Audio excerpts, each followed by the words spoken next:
भाऊ काल सोशल मीडियावरती ट्रेंड चालला हॅशटॅग देवाभाऊचा न्याय. त्यामध्ये देवेंद्र फडणवीस यांचे काही पोस्टर होते, पोलिसांची खाकीवरती घातलेले, हातात गन घेतलेले. अशा पद्धतीने काल ट्रेंड जो आहे तो सोशल मीडियावर. अरे तेच मी सांगतोय की भारतीय जनता पार्टीचे नेते त्या जे ज्या शाळेमध्ये हा अत्याचार झाला त्या मुलींवर, त्याचे संस्थापक, त्याचे ज्याची शाळा होती आपटे, त्याला वाचवण्याचा हा संपूर्ण प्रयत्न आहे. हा जर शिंदे जिवंत असता तर त्यांनी स्टेटमेंट दिलं असतं आणि स्टेटमेंटमध्ये या सर्व गोष्टी पुढे आल्या असतात. त्याच्यामुळे देवेंद्र फडणवीस ही भारतीय जनता पार्टीचे आणि शाळेचा जो मालक आहे तोही भारतीय जनता पार्टीचा. आणि आमचं तर सुरुवातीपासून मत आहे, मी गृहमंत्री असताना मीच अशा पद्धतीच्या शक्ती कायद्याच्या बाबतीत आग्रह धरला होता.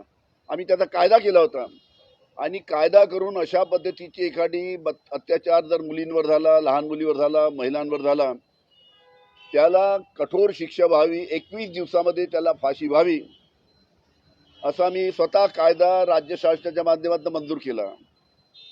विधानसभेमध्ये त्याची मंजुरी घेतली, विधानसभेमध्ये मंजुरी घेतली, विधान परिषदमध्ये मंजुरी घेतली. 3 वर्षापासून आम्ही केंद्राकडे पाठवला आहे की केंद्र शासनाने लवकरात लवकर त्याला मंजुरी द्यावी.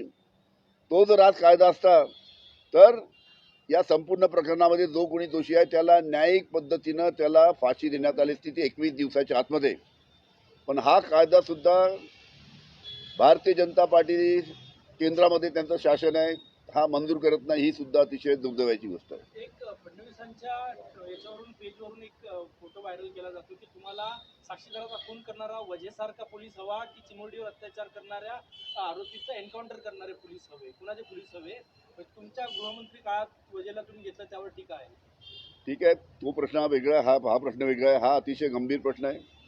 एका लहान 2 मुलींवर अत्याचार झाला आणि अशा पद्धतीनं जर हे संपूर्ण प्रकरण भारतीय जनता पार्टीच्या शाळेच्या मालकाला वाचवायसाठी होत असेल तर हे अतिशय चुकीचं आहे. याची उच्च न्यायालयाच्या माध्यमातून, रिटायर्ड हायकोर्ट जजच्या माध्यमातून चौकशी झाली पाहिजे. आता आपल्या स्वप्नातील प्लॉट्स घेणे झाले सोपे. रायकरमाळा धायरी येथे हिरा पार्क येथे 1, 2 आणि 3 गुंठ्यांचे बंगलो प्लॉट्स, सर्व सोयी सुविधायुक्त, रोख खरेदीवर आकर्षक सूट.